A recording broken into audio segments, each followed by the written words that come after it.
Gambling group chat time once again. Myself and Geoff, as always, joined by Sammy P and Will Hill. Guys, I wasn't sure if you were aware, but Tuesday, some idiot went on a Georgia podcast with former Georgia head coach Jim Donnan and was talking about the game this weekend between Tennessee and Georgia, and said that Tennessee quarterback Nico Iamaleava may not play because he had a concussion last week and he was in concussion protocol, and he was hearing that he might not, and that kind of sent Sully, our producer, his Vol Twitter people all up in our Big Orange Nation. Currently hates your boy here, who by the way, a couple of the good responses that were on there, that who cares what this fat bleep, for a nice 4-letter word, says.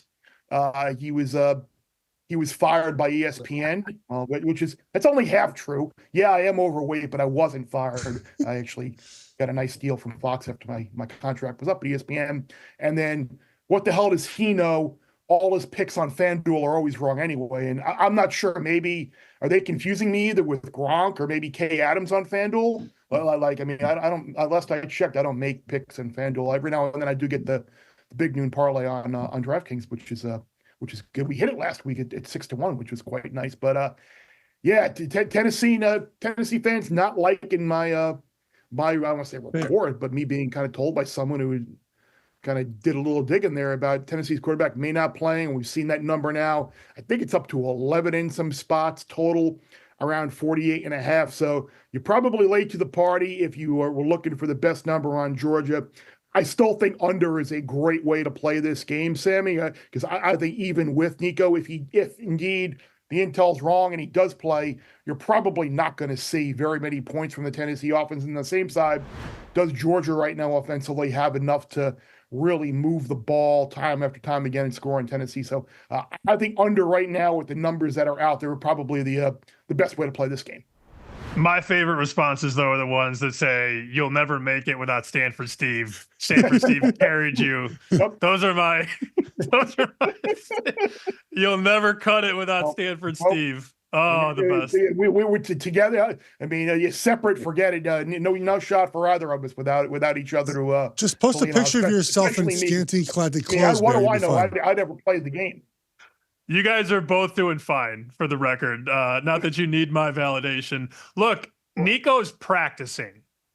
Now, the problem is we don't know what practice looks like, and we won't. And, I learned a long time ago there's a difference between being at practice, actually practicing, and then being ready to go by Saturday. I trust your sources. I got 8 texts last night. Did you see what the Bear said on Barstool? I'm like, the Bear was on Barstool. No, Barstool took a clip of what you said, may have taken it a little far because they used all caps, not expected to play, which is basically them saying that you said he's out, which you didn't say. Look, there's mining going on. I know a guy who says he's going to bet 11 no matter what because he thinks Nico is going to play. I guess the question is, what is the number if he's out, and what is the number if he's in? If he's out, we're probably 11.5, 12. I don't think we get to 13. If he's in, I don't know, 8.5, 8. Like, this is sort of at 10.5, 10, it's a halfway number. At 11, they're buying into the hype that he might not go. But if he's in, if he clears protocol, and damn it, they're going to wish that he does because they need this game. If he does clear it, it's going right back the other way. I would like to nominate one of my favorite comments from that thread, which I read and you guys overlooked somehow. And that was Bears just trying to swing the number in favor of Georgia. I thought that was a good comment. Clearly. Yeah. And I think, and I was on your side for the most part. And then I realized, man, I've had you on my podcast a few times, should have bet more podcasts. You do a great job, but you've never made headlines, gotten everybody up in arms. So I think I'm annoyed too. I might be with the Tennessee fans. I might be on their side. I'm on the under here. I just think, same sort of handicap as last week, Georgia Ole Miss, where Georgia, Beck, it just looked so bad. And man, that guy is losing money by the week. I don't even know where and when does he get drafted? I can't think of a guy whose stock has fallen more so rapidly than his in the last month or so.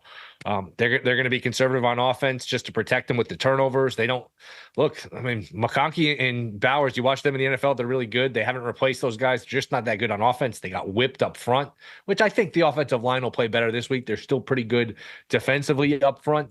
Tennessee's good defensively. So I think this is an ugly game. If I had to take it or lay it, I'd honestly take it just because I don't know that Georgia can pull away from anybody. Now, I don't love getting in front of Georgia off of a loss at home. With steam coming out of their ears, I understand that could be a dangerous scenario, but I just think points are going to be at a premium. I could see like a 19-17, 19-13 game, punts, field position, field goals. I think this stays way, way under the total. I think this is an ugly game. And last week was a rocking chair winner with Ole Miss Georgia. Now, there was a lot of scoring early, but after that game completely died down. So I think we're looking at a similar type of game here, Geoff. Bear, when people are angry with you on social media, just got to put on some, just not, I guess, less clothes, not put on some clothes, less clothes, post a picture, and everyone will forget about your bad take. All right. No one needs to see me in less clothes. If anything, I should put on one of those meat costumes that we got last year. The Harvey's meat suit. Look, I think this is going to be tough for Georgia's offense once again, guys, because the things that they don't do well, Tennessee's defense does well. Same as you saw last weekend, same as what we talked about the issue with Georgia's offense. They cannot run the football. Tennessee can stop the run. So what happens is, instead of being 2nd and 6 and 3rd and 2, 3rd and 1, it's now 3rd and 8. And now the offense become Carson Beck. And the offense becoming Carson Beck without the weapons they had in previous seasons is not a good offense. And they're going to get in the same situation we saw last weekend where they're not going to be able to score. They're not going to be able to move the ball. Yeah, I get it. They're at home now. They're on the road last weekend. And so I think this is to Will's point, to the Bears' point, I think it's a tight game. It's a low scoring game because on the other side, even if Nico does play, there's no guarantee they're moving the ball that much in this game, right? We've seen their offense very hot and cold throughout the season. If he doesn't play, they're certainly not moving the ball. The one thing I found interesting, though, about the playoff rankings, in regards to Georgia, guys, I saw the comment, well, now Georgia has motivation to play harder.